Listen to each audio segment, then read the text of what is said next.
Hi everyone, I've got an interesting one today. This is St Edith's Church, which is in the next village to me. It's quite a tricky draw, but it's good from a perspective point of view for you to have a little bit of a practice, especially this bit here. So when you've printed out the photograph, I want you to really look at your angles. What's quite good is a lot of these angles are matched, so it will make it easier in that way. And we've also got the trickiness of the window, the church window, which is quite nice to have a go at. This bottom line comes that way, so a lot of it is above your eye level. There are a couple of shrubs in here, and I'm not sure how much of those I'm going to put in. I'm going to omit some of the detail of the gravestones as well as I go along. So I've done quite a simple line drawing. I've not put anything in the background for the trees. I just really want you to concentrate on the building. That's going to be the main feature of the picture. Okay, colours wise, so I've mixed them all up ready. I've got Gamboge yellow. These have all got a little bit of water in. Sap green, cobalt blue, sepia, cobalt blue and burnt sienna to make a grey, Windsor blue or phthalo blue or intense blue with burnt sienna to make a dark green, and then cobalt blue and permanent rose, quite watery that one, to make a purple, a light purple. It's great for shadow on white, that one. Okay, so I'm going to come into the background, get a little bit of sky and some trees started here. So get the water to come round the church building.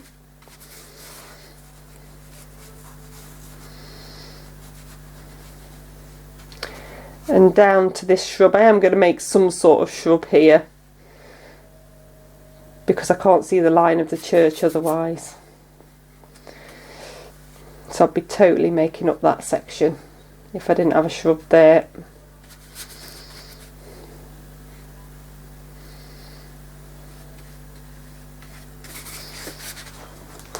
Just check I've got enough water on there. So I've got my round number 10, and I'm coming in with some cobalt blue to start with.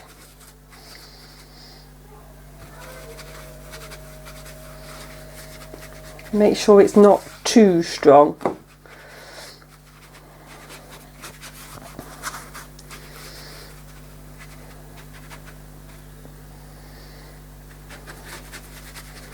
And get this sort of background sky colour on. It just enables you to make sure you've got your lines, all the water in that you need as well. So just carefully come round these.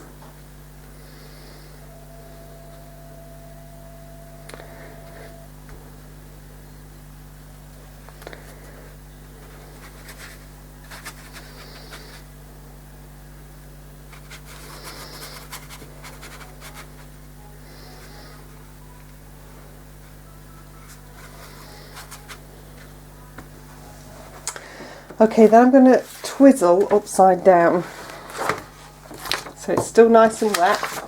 Twizzle my photograph upside down as well.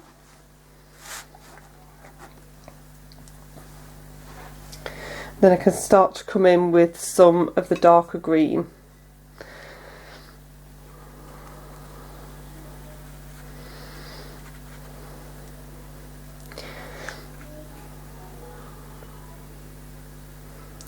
I've twizzled upside down because I find it easier when I'm doing trees to do this. I have got this big section of this dark tree to start to get in though, so you can do that the other way if you want to. It's just now I've turned, I'm going to just do this a little bit upside down just to make sure that I get the... So you can see the way the brush is pointing.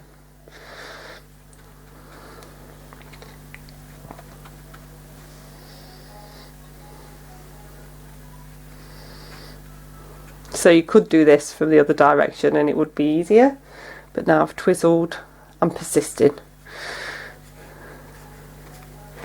Make sure you leave a few gaps.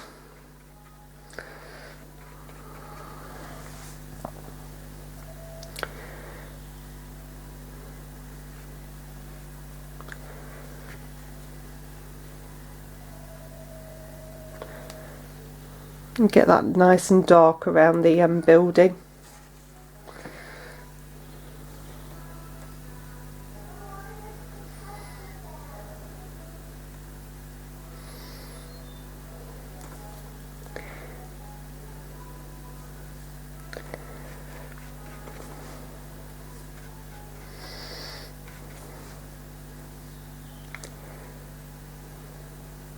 Dark and light is often what makes a picture, so take your time on this bit. Make sure you get that dark in where it's needed.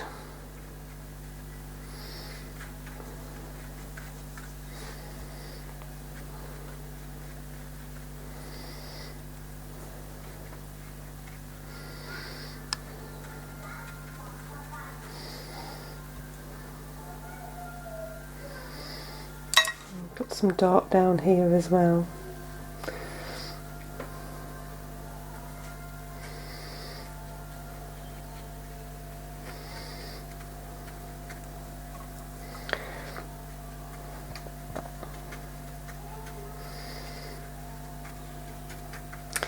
So focus using the main as the dark green, and then you can come in with a little bit of sap green or a bit of yellow where it's lighter.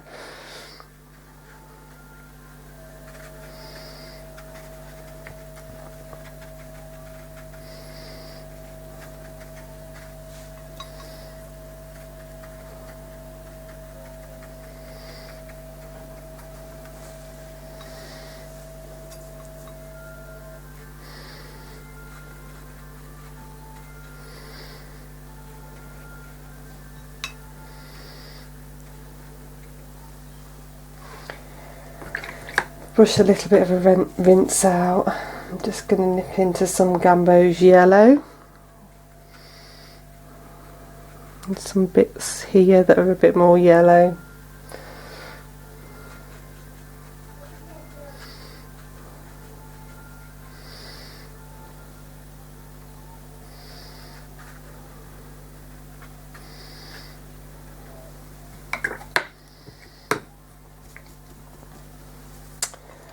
And then I'm going to go down to my number 6.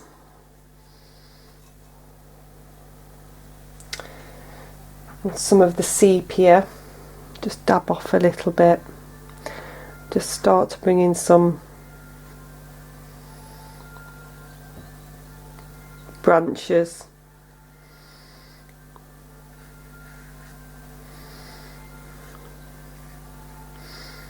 If you've really enjoyed any of the other techniques that we've used, you could use some of those in here. This would work quite nicely. So the gum arabic, for instance, or the inks that we used the other week, they would work really nicely. So just getting a nice softness appearing with these branches at the minute. Add a few harder ones in later.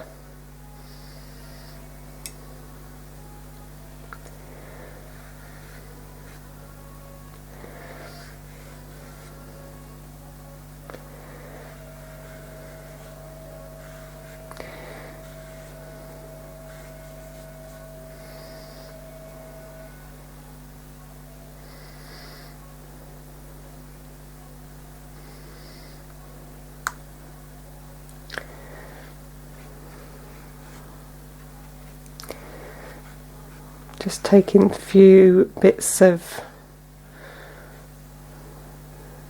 trunks and branches through this bit as well. I can see some. Okay, we'll twizzle back round. Oh, it's got a nice background on. I just want to check before it dries what's happening with the building.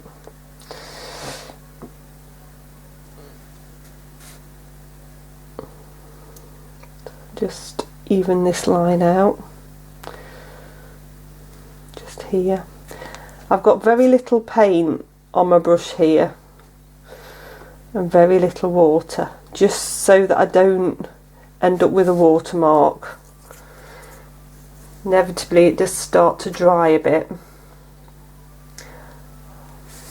I might have to do a little bit of lifting on this later, so I'll show you that technique. Okay, so I'm going to dry that one off now. Okay, so that's dried off really nicely. Where I've come over the line, I'm just taking a little bit of water, and this is just my round number 10 brush. I'm just agitating the surface a bit, and then with a bit of kitchen towel, dabbing, just so I lift those tiny marks where I've come over slightly. Doesn't need to be lifted wholly, just a little bit is enough, just so. I'll take a little bit more of that edge there as well. Just need to make sure that it's dry before you do this.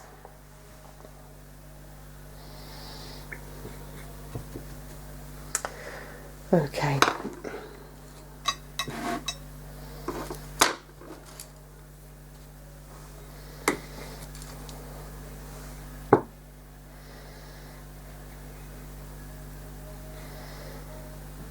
So I'm going to get a base on the building. So a bit of water. We're avoiding the window. Just want to get a little bit of colour and come over the roof.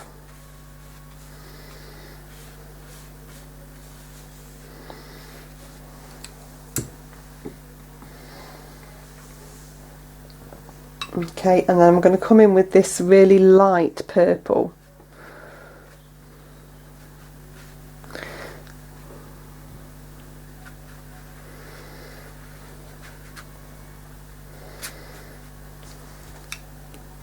I'm going to take water just over where a shrub might be there, just in case I decide not to put it in.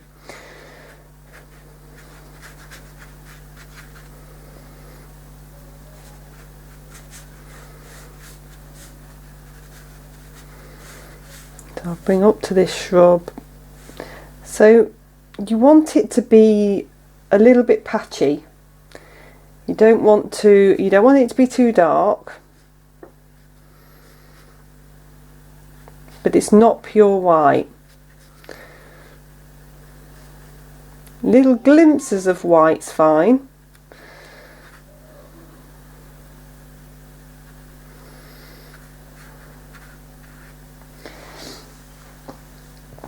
And then I'm going to come in with the shadow layer once we've dried that. Okay, so I'm going to dry that off. Okay, so I've dried that off now. So the next thing I'm going to do is I'm going to work on to dry. I've got my round number 6. I'm going to start to come in with shadow. So this is the purple again.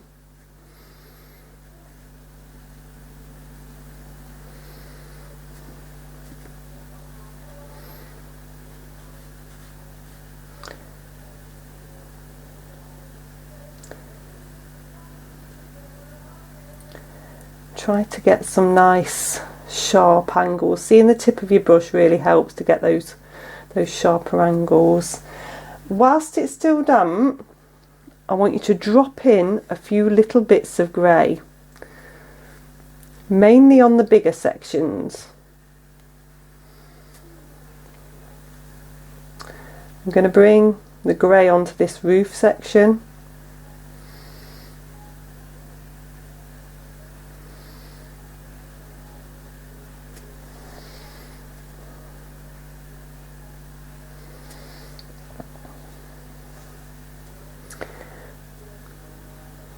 And I've got the grey up here as well.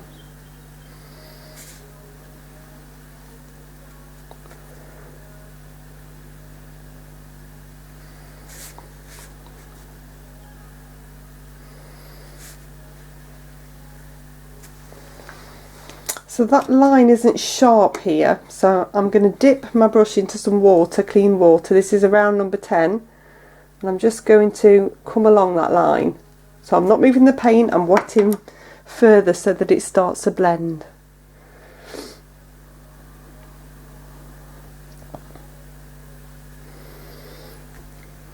I'm going to bring a little bit of grey in here.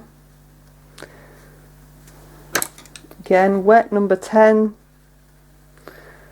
Just touch into it so that it starts to blend. Just going to bring a bit of water in there as well.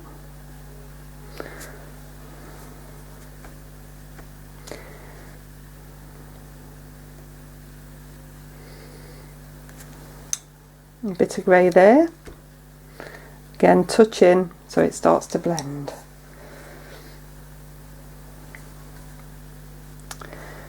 We've got the arch above the window.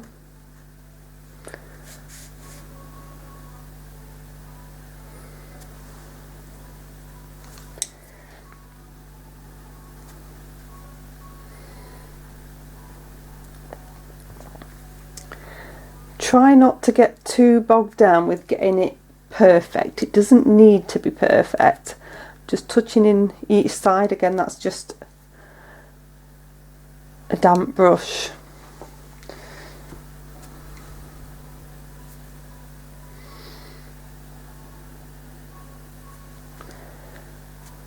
There's a few marks up here, so that's a bit of grey.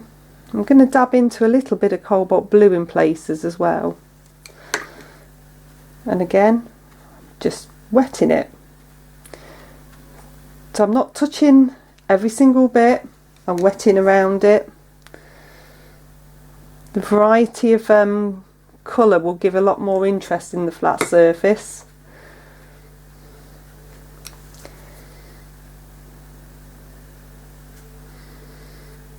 A little bit maybe there. Just look for warm and cool tones.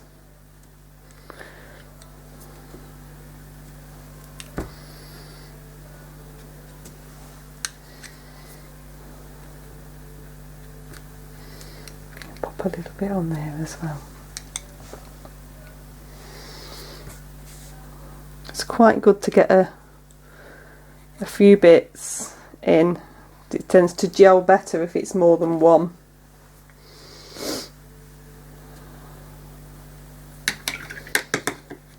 Okay, I'm going to dry that off. Okay, so that bit's dried off, and I want to come in and just pop some sharper shadow in places, which is going to help with the detail. So I've got my round number 6 and some of the grey. I'm just going to start to come in, just get these roof shadows in.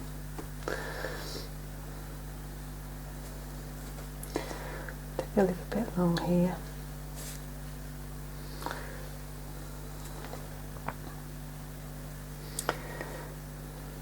And then I've got a line here.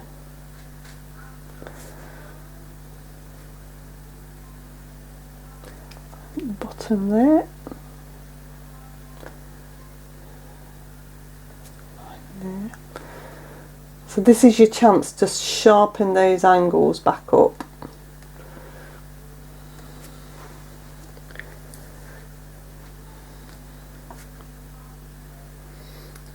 A little bit of something you can see in there.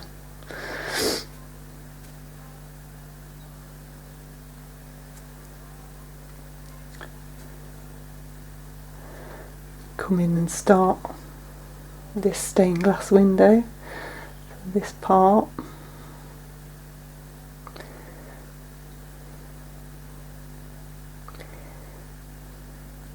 This is quite a small window in the scale of the pictures. I don't want you to be too bogged down with getting it absolutely precise. Just get the shape sort of, that will work.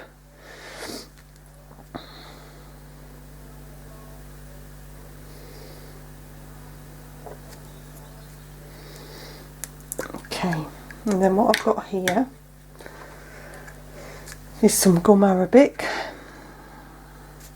I'm going to place some of this on the window. So my thinking, I've not done this before, is that I'll be able to lift bits of light out quite easily if I do the gum arabic first. My plan. So that's my plan. Whether it works, we shall see.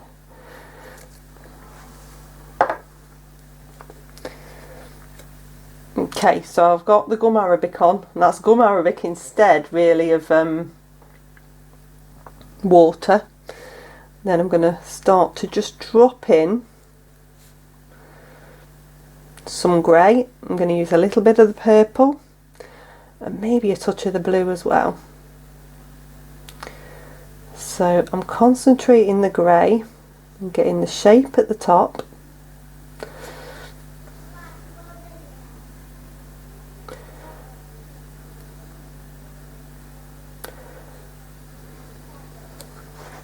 Of each of these windows.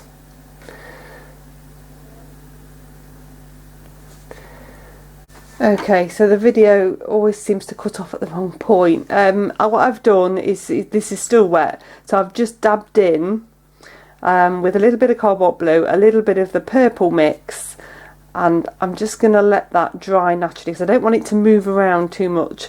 So it's just making sure you've got nice straight edges, and hopefully if my plan works then the gum arabic will make it easier to lift when we come to put the light sections in. I've left an odd little bit of light, but it's not essential. Okay, what I'm going to do whilst that is drying is just twizzle round again and come back to these trees that are in the background.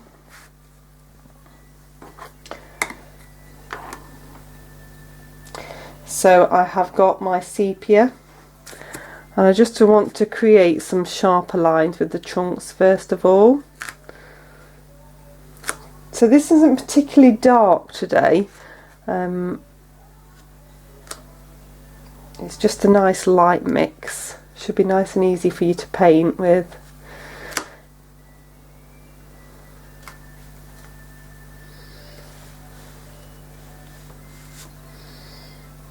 It doesn't matter if you come over the softness in the background.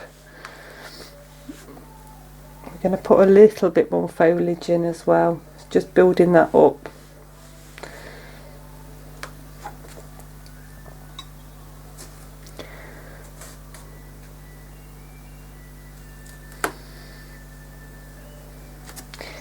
And then if I get down to my line writer or rigger, you can get some of these finer branches in as well. Impression of, doesn't have to be exact.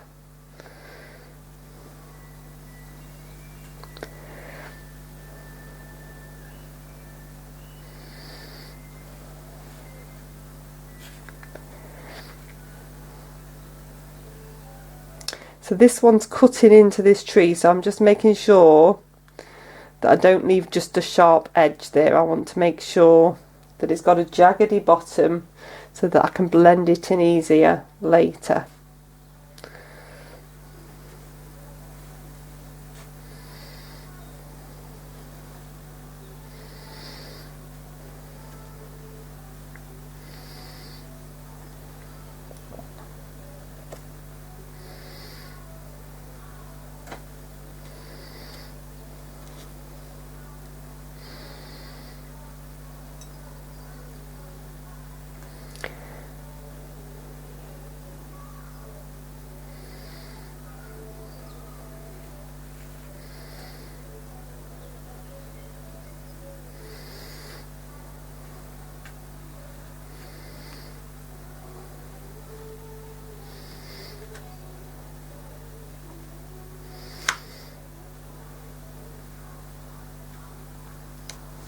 So you've got the blend of the hard and soft lines that works really nicely.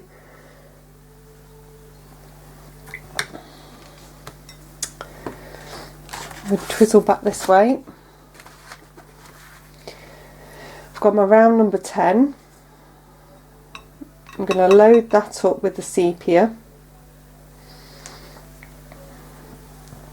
keep my brush quite flat. I can chisel my photograph background as well. So flat, I'm holding it differently, flat to the paper.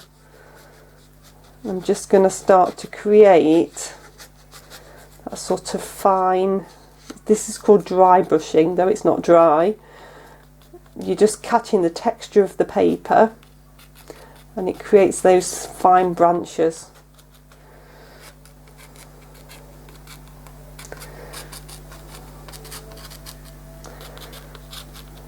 Works quite nicely. Takes a bit of practice, as with most things. I always say practice, practice, practice.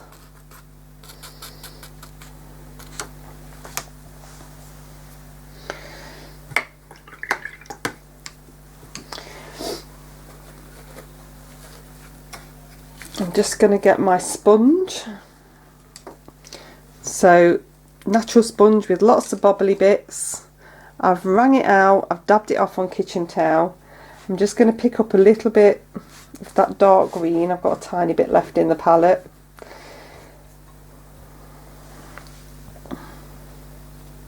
I'm just going to come over these edges. So this is just going to start to break that up and just give a little bit more detail. I don't want too much.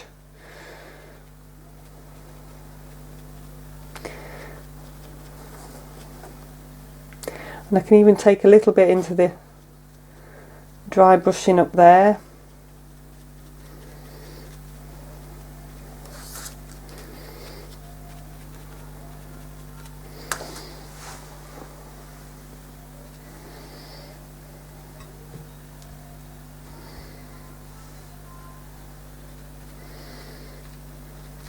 Take a little bit into these ones as well.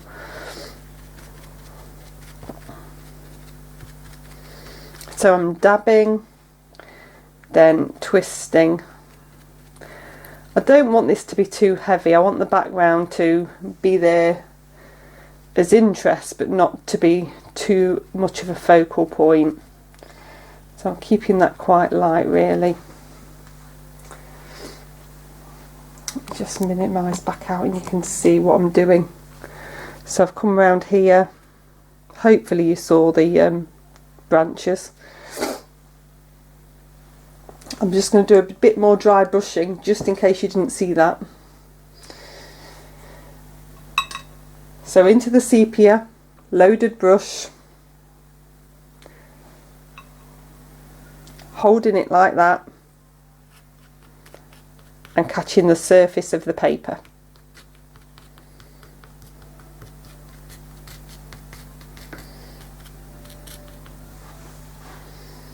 Okay. Okay, I'm going to dry that off. Okay, so I'm back on this stained glass window now. So I've got my actual rigger nice and fine. I'm just going to get a bit of shadow just under here to start with. And then there's a little bit of line detail. You can see a little bit of shadow.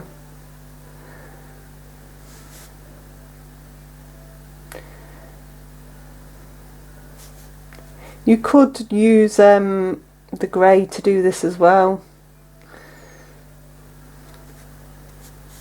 I've opted for the purple, but I don't think it matters really.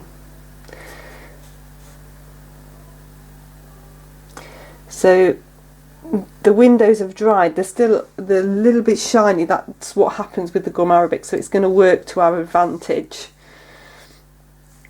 So that's that shadow on. Right, so I've got a wet line writer now, and I want to start to create the pattern effect. So fingers crossed this works.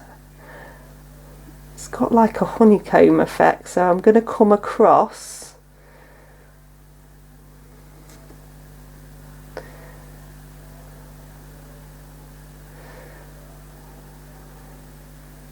first of all and see if I can lift the light.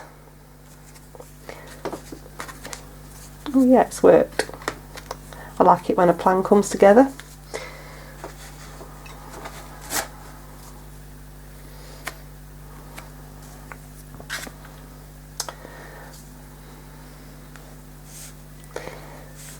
You can spend a long amount of time doing this, or you can do it very quickly. So I'm just going for a sort of cross hatch effect.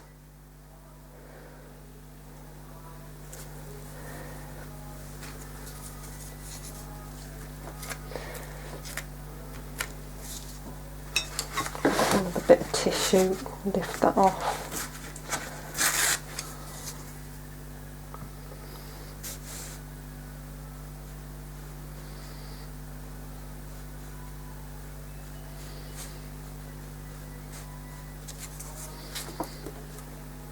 See, that's coming off better now. So you need to make sure you've got the right amount of water. That's worked quite nicely, I'm quite happy with that.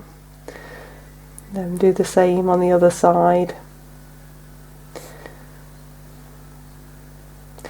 There's bits that are darker, there's bits that are lighter. You can add more back in if you want to. So you can add more paint. After this section's dry, I can pop a few more bits back in. So we're doing a combination. This is much easier than masking fluid. That's got a really nice sort of stained glass effect. Okay, I'm going to dry that off. Okay, so what I'm doing now, it's dry, is coming in and creating the shadows I can see. I'm not necessarily following the lines, I'm just creating the shadow. So this is just with the grey, and it'll hold together better as a surface.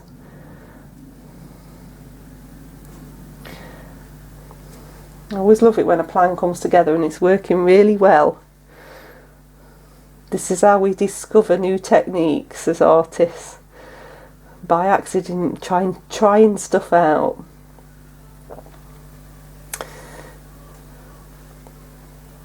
It's definitely making me want to try a whole big stained glass window with the light reflecting now.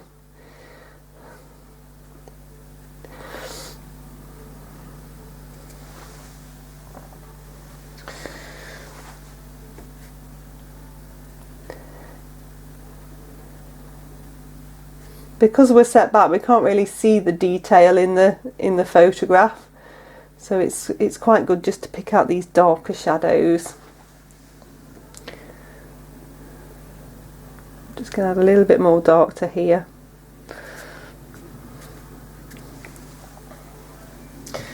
Okay, I'll dry that off and we'll come into the foreground. Okay, so I am going to bring this gravestone in, even though I've not actually drawn it in. The reason being is I want to try and break up this shrub a little bit. It's one of those shrubs that's just going to sort of sit funny in the picture. It needed to be there because I don't know what angles I would be making up this side and what to do behind that shrub, so I've had to pop it in. But I'm very aware that it could look like a great big blob in the picture. So I'm going to try and break that great big blob up with this gravestone a little bit. So this is just the grey going on dry. I'm going to dab in to the blue a little bit. Pop it in. You see that I've made the bottom nice and jaggedy. With a wet brush I'm just going to actually touch into that bottom so that it starts to ground that, and then dry that one off. Okay, so I've just popped a little bit of grey just along that side and a little bit of grey just there, just to after it's dried, just to give it a 3D sort of effect. So I've got a dark shadowed side and just a little bit just at the top there. Right, let's tackle the shrub. So a little bit of water,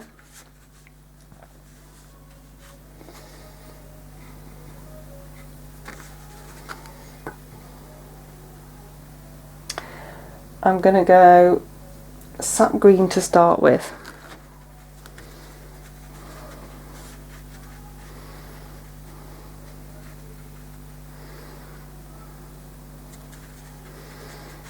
Keep it quite fluid.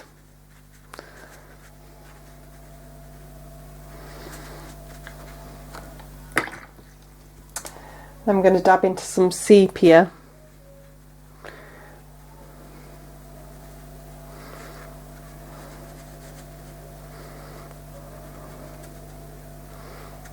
And bring that through. So when you're dabbing, make sure you dab and leave. Don't mix the colour. Let the colour mix on the paper in the paint and the water.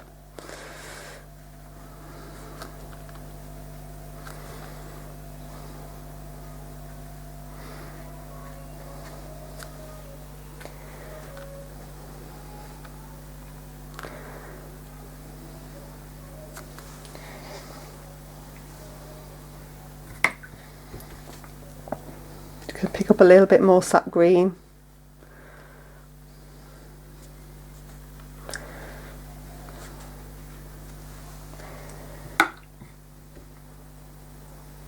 Little bit of gamboge places.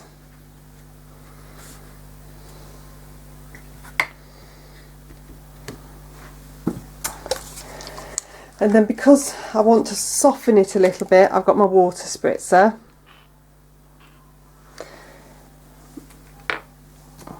I'm just going to do this. Crazy as it sounds, I don't want to get it onto my stained glass window. I just want to make the edges blend, and it's just a top end edge rather than the bottom edge. That's all I need. I'm going to dry that off. Okay, so I was a bit overzealous with the air drying and it's blended a little bit too much outwards, but I'm okay with it.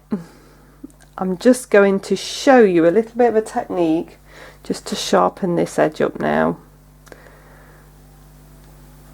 So it's nice and dry.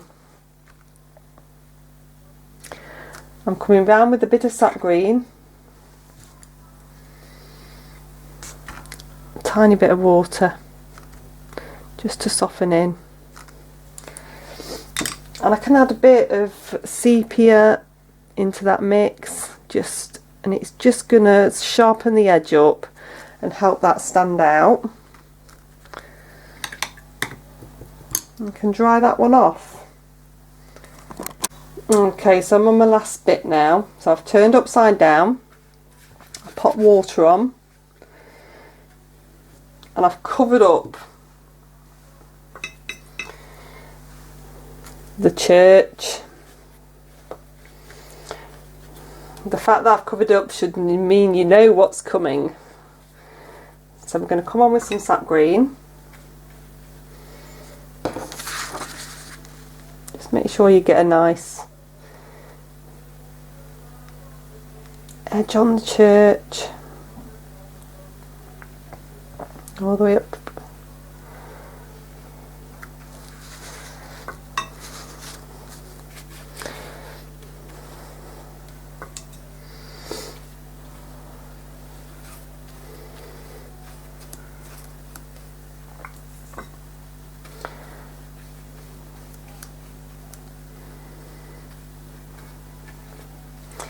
You could mask out a few daffodils if you want. Because I don't really want them to be a focal point in the picture, this is how I'm going to achieve them. So that's my sap green on, just so that I've got a little bit of shadow appearing in places. I'm going to take a tiny bit of the cobalt blue on.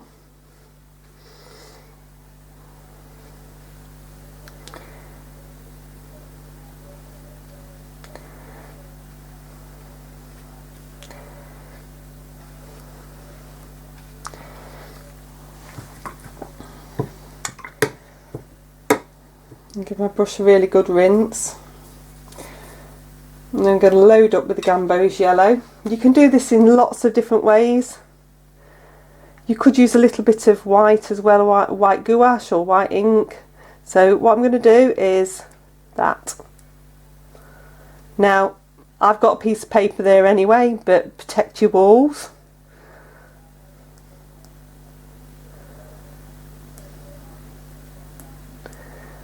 And I'm going to get sort of a daffodil effect. Daffodil, dandelion maybe. If you find it's gone further than you wanted, it's very easy to eliminate whilst it's still wet by taking a bit more paint in.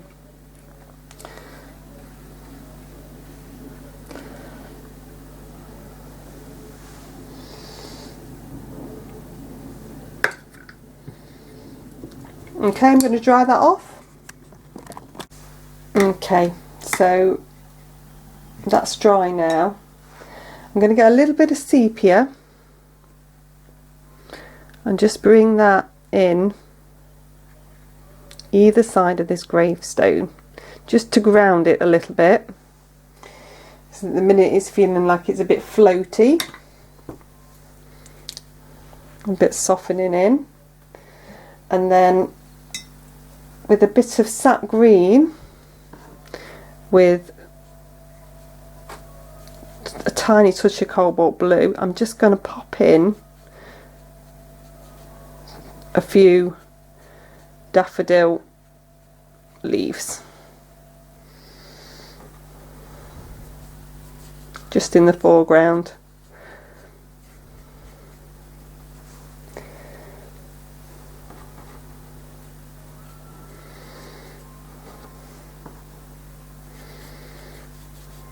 Just try to vary the heights a little bit, just so it's not too... Okay, so the last bit I'm doing now is just coming in with a little bit of Gambo's yellow on my number 6 and just dabbing a few random shapes around where I've popped these daffodil leaves. Don't have to be the shape of a daffodil. It's that whole sort of hard and soft edge thing again. We're just giving an indication of the daffodils. Okay, and that's pretty much finished. See you next week.